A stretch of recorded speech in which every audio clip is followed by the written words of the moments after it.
ఉదయాన్నం మొదలుకొని 3 గంటల వరకు నా దేశం అంతా చుట్టుపెట్టాను. ఇంచుమించు 3 గంటలకు యేసు ఏది ఏది రామా సబక్తని అని బిగ్గరగా కేకవేశాను. ఆ మాట యొక్క శ్రమకాల ధ్యాన కూడికలో వందనాలు తెలియజేసుకుంటూ సహకరించినటువంటి మీ అందరికీ కూడా ప్రభు నామం పేరట వందనాలు తెలియజేస్తా ఉన్నాను. మరి సమయంలో ఈ యొక్క శ్రమకాల ధ్యాన కూడికలు ముగిపోయింది. ఈ మహాశుక్రవారపు దినాన మనం అందరం కూడా మరి సంఘముగా 2 సంఘాలు కూడా మరి ఇక్కడే చేరడం జరిగి సహోదరులు మాట్లాడతారు. ప్రతి మాటకి ముందు ఒక సహోదరి, మాట ముగిసిన వెంటనే మరొక సహోదరి పాడతారు. తర్వాత యేసు ప్రభు ఈ లోకానికి వచ్చినటువంటిది ఆయన మరి తన యొక్క బిడ్డలు అంటే ప్రపంచవ్యాప్తంగా ఉన్నటువంటి వారందరూ కూడా దేవుని సృష్టిగా ఉన్నారు. ఈ దేవుని సృష్టిగా ఉన్నటువంటి వారందరినీ కూడా తన వారిగా చేసుకోవడానికి, అయితే ఈ తనవారిగా చేసుకునేటువంటి సందర్భంలో ఆయన మరి ఒక మాట చెప్పబడుతూ ఉంది ఆయన గురించి. మత్తయి సువార్త 1వ అధ్యాయం 21వ వాక్యంలో తన ప్రజలను వారి పాపముల నుండి ఆయనే రక్షించును కనుక ఆయనకు యేసు అనగా రక్షకుడు అనేటువంటి మాట అక్కడ మనకు తెలియజేయబడతా ఉంది. కాబట్టి అదే మాట మరి తిమోతి గారు కూడా 1 తిమోతి పత్రిక 15వ వాక్యం 1వ అధ్యాయంలో పాపులను రక్షించుటకు క్రీస్తు యేసు ఈ లోకానికి వచ్చాడనేటువంటి మాట 21వ వాక్యంలో ప్రతి మానవుడిని కూడా నీతిమంతులుగా చేయడానికి, వారి యొక్క పాపాల నుంచి విమోచించి పాప క్షమాపణ అనేటువంటి ఒక గొప్ప కార్యం ద్వారా మానవులందరినీ కూడా నీతిమంతులుగా చేయడానికి యేసు ప్రభు ఈ లోకానికి వచ్చాడు అనేటువంటి మాట కొరింథీ సంఘానికి పౌలు గారు రాస్తా ఉన్నారు. ఎందుకు ఈ మాట ఖచ్చితంగా కొరింథీ సంఘానికి రాస్తా ఉన్నాడో మరి బల్లారాధనకు సంబంధించిన సమస్తమైనటువంటి విషయాలు మరి 38వ దినం నిన్న రాత్రి మనం ధ్యానించుకున్నాం. అనగా మానవులను నీతిమంతులుగా తీర్చడానికి యేసు ప్రభు ఈ లోకానికి వచ్చిన వాడిగా ఉన్నాడు. రెండవదిగా మనం జ్ఞాపకం చేసుకుంటే అదే కొరింథీ సంఘానికి రాస్తూ, వింటున్నారా మీరు? స్కూల్లో మనం జ్ఞాపకం చేసుకున్నట్టయితే ఈ లోకంలో మనలను ఆయన ప్రేమించి మరి లోకానికి వచ్చి మనలను ధనికులుగా చేయడానికి, ధనికులు అంటే లోక సంబంధమైనటువంటి ధనం కాదు, ఆత్మ సంబంధమైనటువంటి ధనాన్ని సంపాదించుకున్నాడు. ఆత్మను భద్రపరచుకోవడానికి, ఆత్మను బలపరచుకోవడానికి, పరిశుద్ధాత్మ శక్తిని ప్రభు యొక్క కృపను బట్టి మనం పొందుకొని మన ఆత్మలు మరి ధనవంతులుగా చేసుకోవడానికి. ఎందుకంటే పౌలు గారు అంటాడు, మీరు మరి క్షయమైపోయినటువంటి ఆత్మలుగా ఉండకూడదు, అక్షయమైనటువంటి ఆత్మలుగా, అనగా నిరంతరము నిలిచేటువంటి ఆత్మలుగా మీరు ఉండాలి అనేటువంటి మాట మరి పౌలు గారు స్పష్టంగా మరి ఇదే కొరింథీ సంఘానికి 2వ లేఖ రాస్తూ 8వ అధ్యాయం 9వ వాక్యంలో చెప్తా ఉన్నాడు. మూడవదిగా యేసు ప్రభు ఈ లోకానికి మరి వచ్చినటువంటి ముఖ్యమైన కారణం ఏంటంటే మనలను పాపము నుంచి విముక్తులుగా చేసి మనలను ఆశీర్వదించి ఆయన మన శాపమంతా భరించడానికి, మన పాపమంతా కూడా భరించడానికి ఆయన ఈ లోకానికి వచ్చినటువంటి వాడుగా ఉన్నాడు. గలతీ పత్రిక 3వ అధ్యాయం 13వ వాక్యంలో పౌలు గారి మాట గలతీ సంఘానికి తెలియజేస్తా ఉన్నాడు.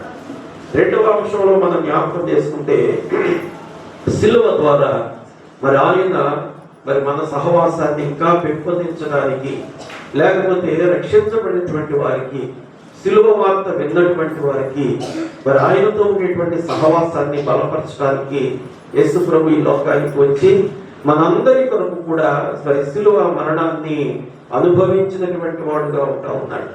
అయితే మనం పొందాల్సినటువంటి శిక్ష ఆయన పొందాడు, మనం పొందాల్సిన గాయాలను పొందాడు, మనం పొందవలసినటువంటి మాటలన్నీ కూడా మరి ఆయన పడినటువంటి వాడుగా ఉండి అవేమీ కూడా మన మీదకి రాకుండా మరి దేవునితోటి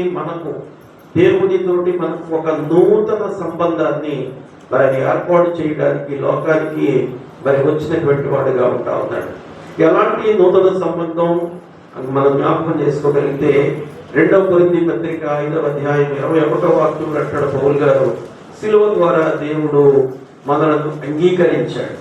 అంటే సిలువను చూసినటువంటి వారు కాదు, ఎవరైతే మరి కుడివైపులో ఉన్నటువంటి దొంగలాగా ఆ సిలువను నిదానించి చూస్తారో, యేసయ్య హృదయాన్ని నిదానించి చూస్తారో, యేసయ్య చేసినటువంటి ఆ కార్యాలు నిదానించి ఎవరైతే చూడగలుగుతారో అలాంటి వారు మాత్రమే ప్రియ దేవుని బిడ్డలారా దేవునితో సహవాసాన్ని మరి కలిగినటువంటి వారుగా ఉంటారనేటువంటి మాట మన కొరకు తెలియజేయబడతా ఉంది.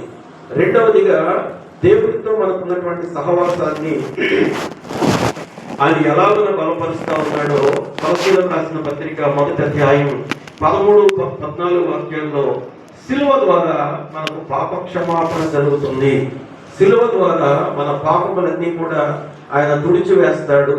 అనగా ఎవరైతే సిలువను, సిలువ యొక్క మరి మరణాన్ని పొందినటువంటి యేసు ప్రభువును అంగీకరిస్తారో అలాంటి వారందరినీ కూడా మరి ఆయన సహవాసంలో చేర్చుకొని ఆత్మ ద్వారా బలపరిచి మనలను క్షయమైపోకుండా ఉండేటువంటి ఆ పరిశుద్ధ పట్టణంలో లేక రాజ్యములో ఆయన చేర్చుకోవడానికి ఇష్టపడుతున్నటువంటి దేవుడుగా మరి ఉంటా ఉన్నాడు.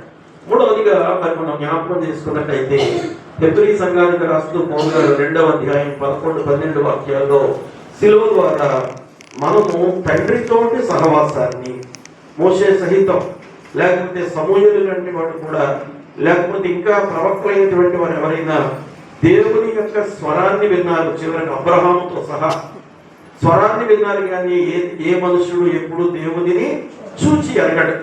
కాబట్టి మరి ఎవరైతే సిలువను అంగీకరిస్తారో, ఎవరైతే యేసు ప్రభువును అంగీకరిస్తారో అలాంటి వారు మరి మనం ఎన్నడూ చూడనటువంటి ఆ మహిమ కలిగినటువంటి తండ్రి యొక్క సమక్షములో, ఆయనతో పాటు ఆయన కుమారుని యొక్క సమక్షములో మనం ఉండడానికి మన కొరకు తండ్రి మనల్ని ప్రేమించి ఏర్పాటు చేసినటువంటిదే ఈ యొక్క సిలువ మరణం. ఆ మరణము ద్వారా ఆయన మహిమ మన కొరకు బయలుపరచబడింది. ఆ మహిమను ఎవరైతే చూచేలాగా ఈ లోకంలో ఉన్నప్పుడు సిద్ధపాటు కలిగి ఉంటారో అలాంటి వారు మాత్రమే మరి తండ్రి యొక్క సహవాసంలో ఉంటారనేటువంటి సత్యాన్ని మరి మనం జ్ఞాపకం చేసుకోవాల్సిందిగా మీకు తెలియజేస్తా ఉన్నాను. రెండవదిగా మరి నాలుగవదిగా ఎఫెసీ సంఘానికి పౌలు గారు రాస్తూ 2వ అధ్యాయం 13-16 వరకు ఉన్నటువంటి వాక్య భాగాల్లో మరి సిలువ ద్వారా ఆయా జాతుల మధ్య ఉన్నటువంటి భేదాలు, ఆయా జాతుల మధ్య ఉన్నటువంటి వ్యత్యాసాన్ని ఆయన కొట్టివేయడానికి వచ్చాడు. సాధారణంగా మరి యేసు ప్రభు జీవించినటువంటి కాలంలో కూడా అనేక రకాలైనటువంటి వ్యత్యాసాలు కనపడుతూ ఉంటాయి. అనేక రకాలు యూదులలోనే కొంతమంది మరి గుంపులు ఉన్నాయి, యూదులలోనే కొన్ని విభాగాలు ఉన్నాయి. అదే రీతిగా పరిసయ్యులలో కొంతమంది విభాగాలు ఉన్నాయి. శాస్త్రంలో కూడా అతి జ్ఞానవంతులు, జ్ఞానవంతులు అనేటువంటి విభాగాలు ఉన్నాయి. మరి వీటన్నిటినీ కూడా కొట్టి పారవేసి అందరినీ ఒకే స్థలములో చేర్చడానికి మరి ప్రేమించినటువంటి తండ్రి మనందరి కొరకు తన కుమారుని ఈ లోకానికి పంపించినటువంటి వాడుగా ఉండమన్నాడు. మరి యేసు ప్రభు ఇవన్నీ కూడా ఏ రీతిగా మన కొరకు ఏర్పాటు చేశాడు, ఏ రీతిగా మన కొరకు మరి ఇచ్చినాడు అని అంటే మరి మత్తయి సువార్త 27వ అధ్యాయం 26-30 వాక్యాల్లో మనం జ్ఞాపకం చేసుకుంటే యేసు ప్రభును కొరడాలతో కొట్టారు, యేసు ప్రభుకు రెల్లును ఇచ్చినటువంటి వారుగా ఉన్నారు. ఇది హేళనతో కూడినటువంటి పని. రెల్లు అనేటువంటి దాన్ని ఒక పరిశుద్ధమైనటువంటి కార్యము కొరకు మాత్రమే వాడతారు. మరి ఆది కాలంలో ఐగుప్తులో ఉన్నటువంటి ఇశ్రాయేలు ప్రజలను కాపాడడానికి దేవుడైన యెహోవా ఒక గొర్రె పిల్లను వధించి ఆ రక్తాన్ని మరి మీ యొక్క మరి గుమ్మాలకు, మొదటి గుమ్మానికి నిలువు కమ్మెల మీద, అడ్డ కమ్మెల మీద మీరు పాముకోవాలి లేక రాసుకోవాలని చెప్పినప్పుడు ఆ రెల్లుతో మరి ఆ యొక్క పరిశుద్ధమైన కార్యాన్ని వాళ్ళు చేసిన వారుగా ఉన్నారు. అనగా పరిశుద్ధమైనటువంటి పవిత్రమైనటువంటి కార్యాల కొరకు వాడేటువంటి రెల్లును తీసుకొచ్చి దానికి మరి చిరకను ఆ యొక్క స్పంజి కట్టి చిరకలో ఉంచి, అనగా మత్తు లేక బోళము కలిపినటువంటి ద్రాక్షారసంలో ఉంచి ఆయనకు త్రాగనిచ్చినటువంటి వారుగా ఉంటా ఉన్నారు. దావీదు గారు కూడా చెప్తా ఉంటాడు, ఆయనకు చేదు కలిపిన చిరకను పానముగా ఇచ్చారనేటువంటి మాట మరొకటి తెలియజేస్తూ ఉంటాడు. రెండవదిగా మనం జ్ఞాపకం చేసుకున్నట్టయితే మత్తయి సువార్త 27వ అధ్యాయం 29వ వాక్యంలో యేసు ప్రభు తల మీద ముళ్ళ కిరీటం పెట్టారు. ముళ్ళ కిరీటం అంటే మరి ఆయా రకాలైనటువంటి పండితుల యొక్క జ్ఞానాన్ని బట్టి వారు చేసినటువంటి పరిశోధనలో ఒక్కొక్క ముళ్ళు ఇంచుమించుగా 7 నుంచి 8 అంగుళాలు పొడవు ఉంటుంది. అది ఒక తీగలాగా పాకేటువంటి మరి మొక్క. ఈ తీగలాగా ఉండేటువంటి ఆ పాదు నుంచి వాళ్ళు లెక్క విజ్ఞాపన దేవునికి ప్రార్థన చేసినటువంటి మాట, తండ్రి వీరేమి చేస్తున్నారో మీరు ఎరుగరు కనుక వీరిని క్షమించుము. ఈ మాట అందరం ఒకసారి చెప్పుదాం. తండ్రి వీరేమి చేస్తున్నారో మీరు ఎరుగరు కనుక వీరిని క్షమించుము. ఈ మాట ఆ 2 చేతులు 2 కాళ్ళకు మేకులు ధరించిన తర్వాత అలకు మొండకిరీటం పెట్టిన తర్వాత వాటి నుంచి రక్తం కారుతుంది. రక్తం కారుతున్నప్పుడు ఆ రక్త ధారంలో ఆయన మాట్లాడుతున్నాడు. మాట్లాడిన మాటలు పంపిస్తున్నట్లయితే వీరు ఏమి చేస్తున్నారు, లోక రక్షించడానికి వచ్చిన నన్ను వారు ఏం చేస్తున్నారు, వారు తెలియక చేస్తున్నారు. తండ్రి వీరినే క్షమించమంటున్నాడు. అదే సమయంలో మనమైతే అంత క్షమాపణలు అన్నయ్య ఎవరైనా ఒక మాట అంటే తిరిగి మళ్ళా 10 మాటలు అనే వరకు మనం ఊరుకోం. అటువంటి స్థితిలో ఆయన తన శరీరం అంతా గాయాలతో రక్తం కారుతున్నారు. ఆ మేకులుగా సిలువు పట్టుబడిన ఆయన క్షమాపణ తండ్రిని వేడుకుంటున్నాడు. వీరేం చేసినారు, వీరు ఎరుగరు కనుక వీరిని క్షమించమని తండ్రిని విజ్ఞాపన చేస్తున్నారు. అంటే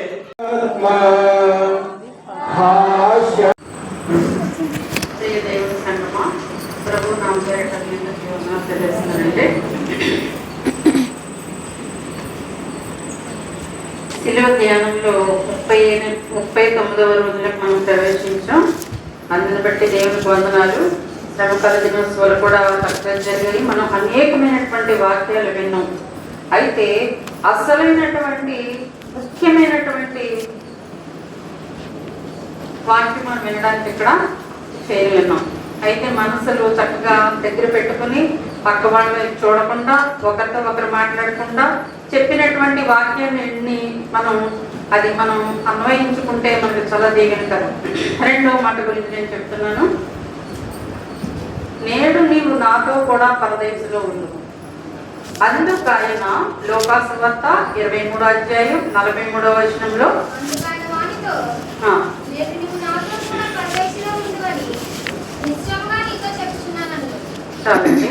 నిశ్చయముగా మీతో చెప్పుచున్నాను.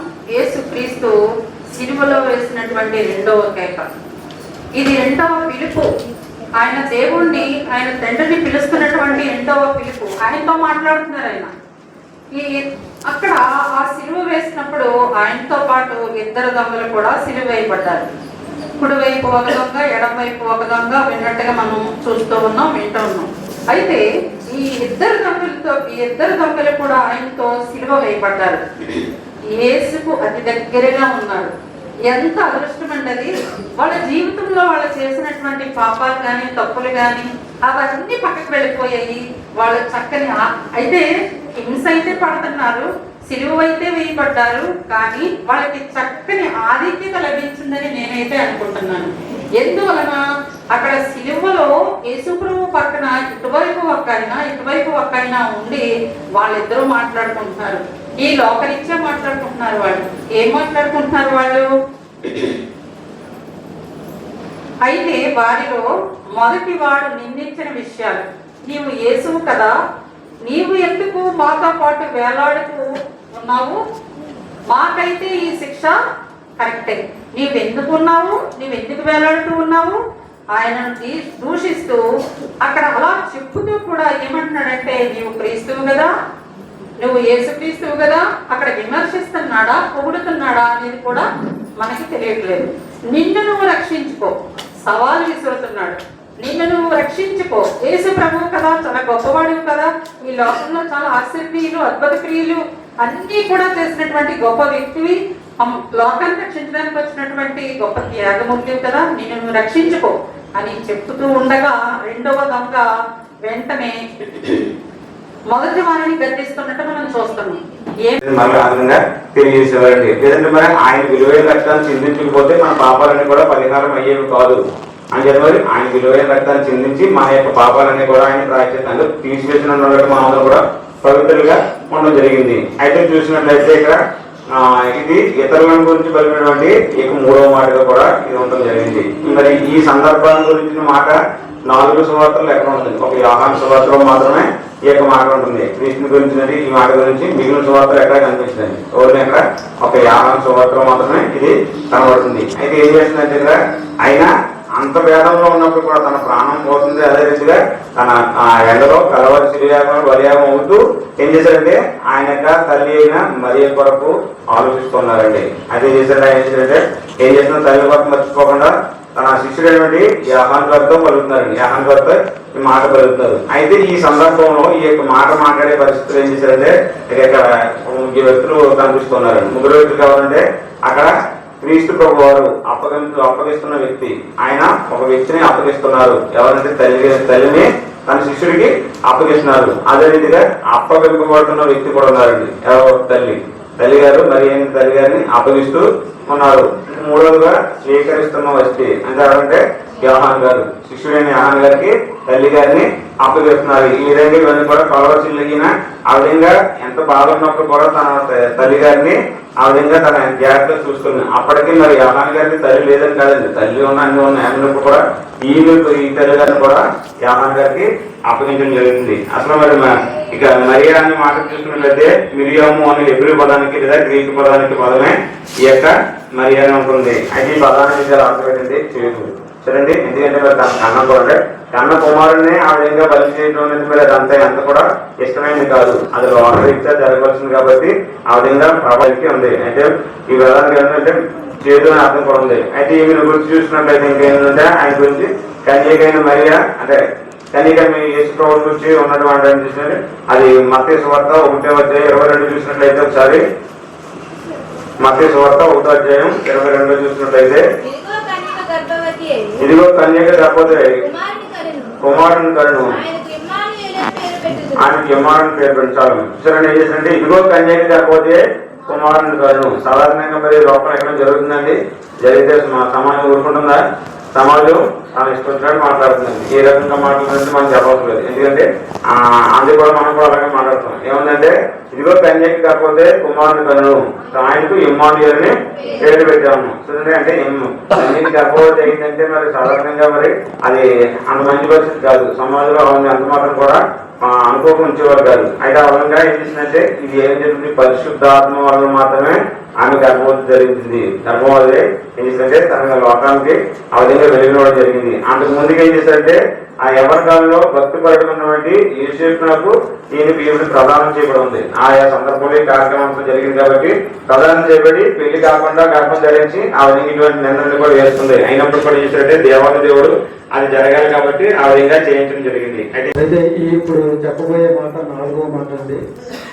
ఆ మాట ఏ సందర్భంలో దేవుడు చెప్పాడంటే మనకి మధ్యాహ్న కాల సమయంలో 3 గంటలైన సందర్భంలో ఆయన మాట పలికిన వాడుగా ఉన్నాడు.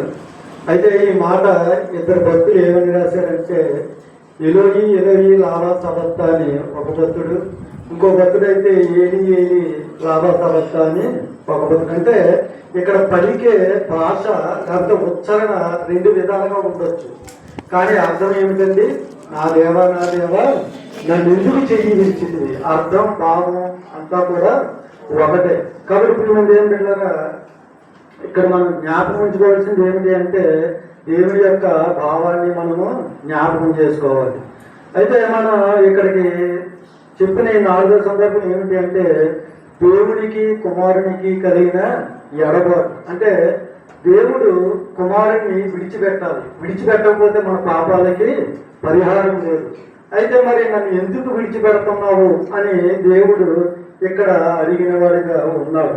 అయితే సందర్భం ఏమిటంటే మన పాపాల నిమిత్తము కుమారుడు లోకానికి వచ్చి తన ప్రాణాన్ని బలిచ్చాడు. అంటే శరీర రూపాన్ని ధరించిన ఏ మనిషి అయినా సరే మరణం తప్పదు. అయితే పుట్టింది మొదలుకొని చనిపోయే వరకు మనిషి చేసే కార్యాల మీదే వారి యొక్క జీవితం కూడా ఆధారపడి ఉంటుంది. ఆ జీవితం నరకానక లేదా పరలోకానక అనేసి మనం జ్ఞాపకం చేసుకోవాలి.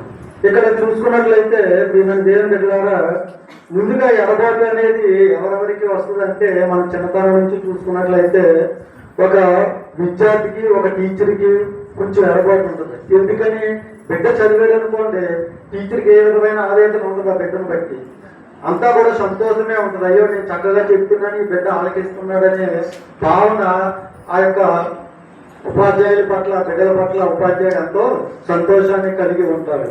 అలాగే మరొక సందర్భం చూసుకున్నట్లయితే తల్లిదండ్రులకి బిడ్డలకి, బిడ్డ చెప్పినట్లు అదే తల్లిదండ్రులు చెప్పినట్లు బిడ్డ ఆలకించాడు అనుకోండి, బిడ్డ ఎంత శ్రమ పడినప్పటికీ వాడికి ఎన్ని ఒడిదుడుకులు వచ్చినప్పటికీ కూడా తల్లిదండ్రులు ఎదురు ఉండడం కానీ వెనక ఉండడం కానీ ప్రోత్సహించడం అనేది జరుగుతుంది. అయితే ఇక్కడ మనం వేదనని జ్ఞాపకం చేసుకున్నట్లయితే దేవుని బిడ్డలారా, ఒక భార్య భర్తల మధ్య కూడా వేదన ఉంటుంది. ఎందుకని భర్త సంపాదించుకుంటాడు, చక్కగా ఫ్యామిలీని పోషించినట్లయితే సంతోషమే. కానీ ఫ్యామిలీని పోషించుకోకుండా తన కష్టపడి వచ్చి ఆ కష్టపడిన దాంట్లో సగం తన విలాసాలు ఖర్చు పెట్టేసి ఇంట్లో ఉన్నవారిని పట్టించుకోలేదు అనుకోండి, బిడ్డలు భార్య ఏం చేస్తారు? ఆవేదన చెందుతారు. అయ్యో నా భర్త కష్టపడుతున్నాడు కానీ మమ్మల్ని పోషించలేకపోతున్నాడు.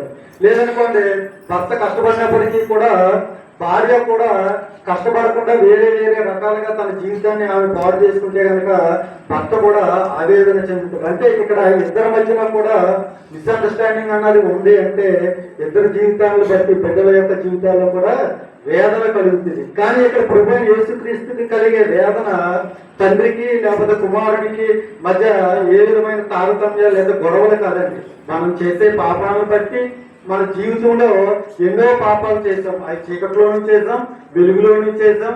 మన కాని వారితో కూడా మనం పాపాలు చేసేవారిగా ఉన్నాం. ఆ పాపాలను బట్టి ఈ రోజున తండ్రికి కుమారుడికి ఎడబాటు అనేది కలిగింది.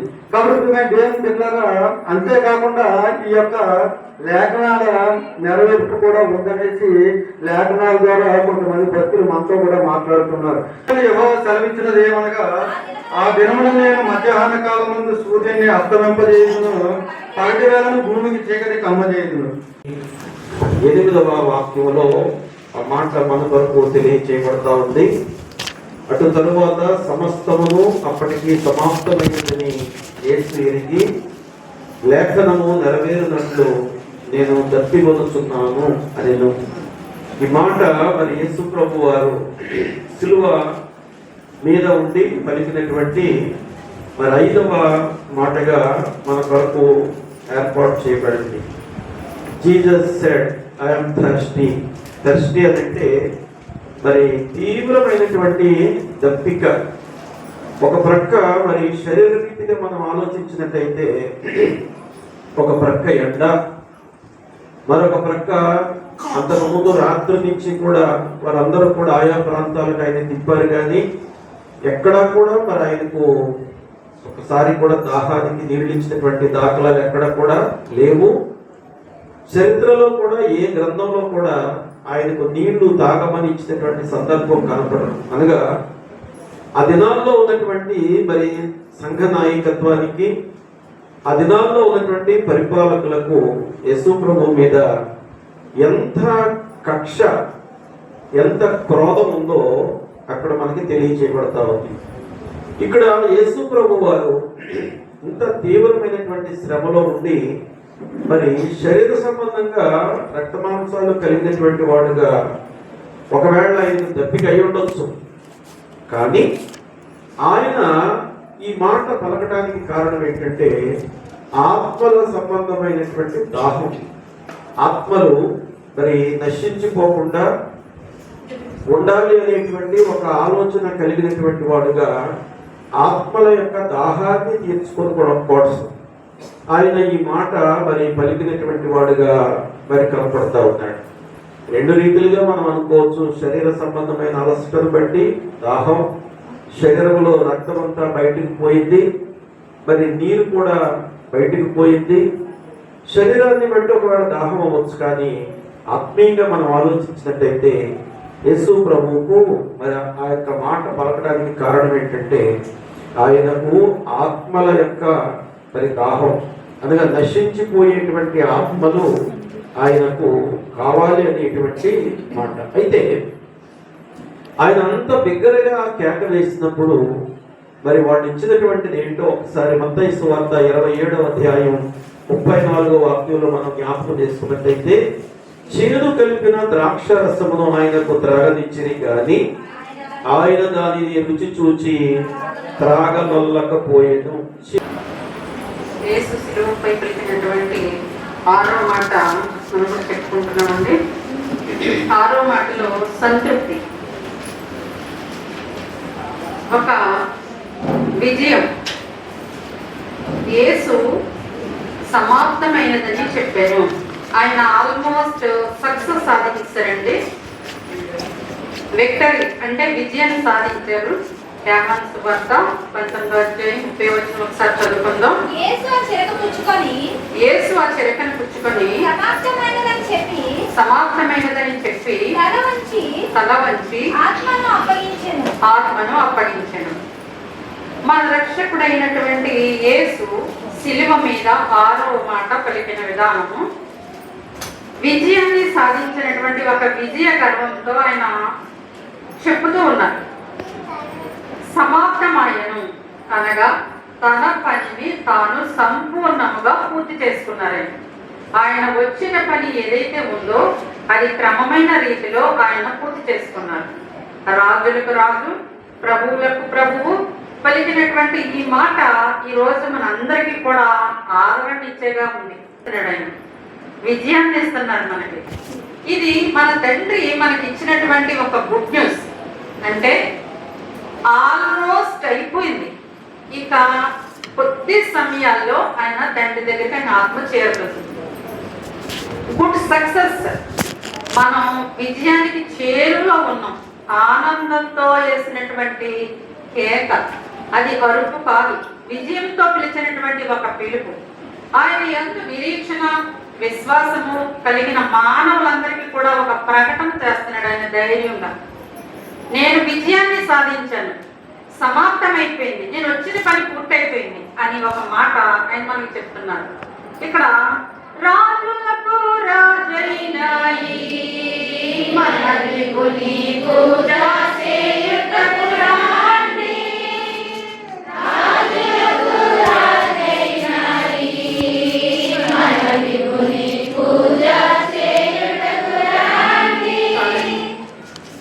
ధర్మశాస్త్రము మోషే ద్వారా మనకు అనుగ్రహించబడింది. అది ఎక్కడ మోషే గారికి అనుగ్రహించబడింది అంటే సీనాయి కొండ పర్వతం మీద ఆయనకి అనుగ్రహించబడింది. అయితే ఈ రోజు కృపయు సత్యయు సమాధానము యేసుక్రీస్తు ద్వారా మనకి కలుగుతుంది. సీనాయి కొండ నుండి సిలువ కొండ వరకు కూడా ప్రయాణం సాగుతూనే ఉంది. ధర్మశాస్త్రపు విధులన్నీ కూడా నెరవేర్చి దాసత్వం నుండి మనల్ని విడిపించేశాడు.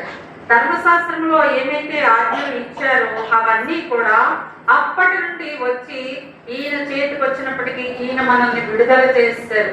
ధర్మశాస్త్రాన్ని సీనాయి కొండపై స్థాపిస్తే ఈయన తన యొక్క జీవితాన్ని విజయ గర్వంతో కల్వరి కొండపై సమాప్తి చేసేశారు. సిలువ కొండపై ముగించినట్టుగా సమాప్తము అని కేక వేశాడు. ఆయన ఏమని చెప్పడం ఒకసారి చెప్దామండి. సమాప్తము. రోమిలకు రాసినటువంటి పత్రిక 10వ అధ్యాయం 4వ వచనం చూద్దాం.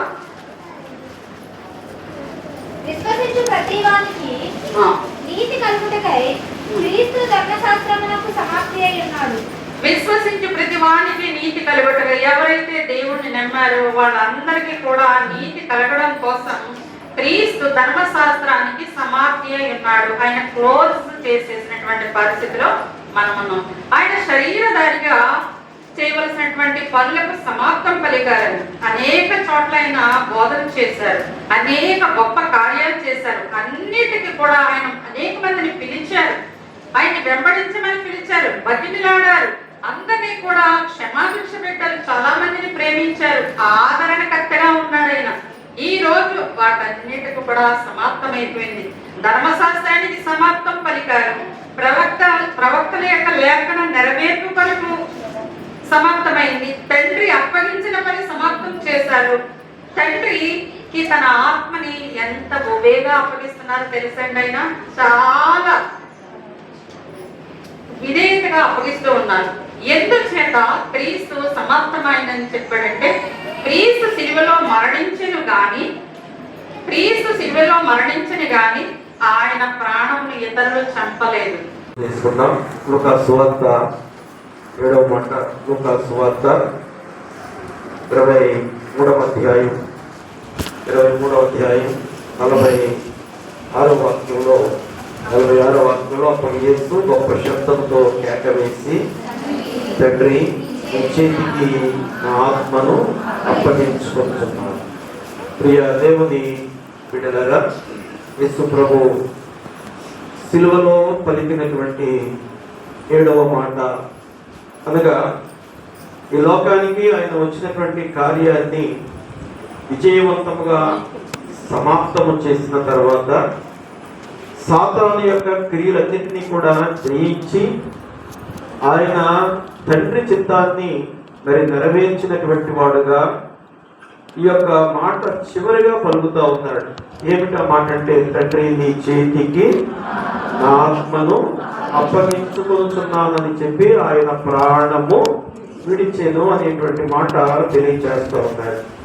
ఇక్కడ మరి ఎందుచేత ఆయన తన ప్రాణాన్ని తండ్రికి అప్పగించుకున్నాడు అంటే, కేవలము తండ్రిలో దగ్గర ఉన్నటువంటి ఆ యొక్క క్షేమం ఏంటో ఈ కుమారుడు మరి ఎరిగినటువంటి వాడుగా, తండ్రిని పరిపూర్ణంగా ఎరిగినటువంటి వాడుగా, తండ్రిని మరి తన యొక్క మరి కలుపుకొని ఆయన చిత్తానుసారముగా నడిచినటువంటి వాడు కాబట్టి ఆయన ఈ మాట ధైర్యంగా చెప్తా ఉన్నారు.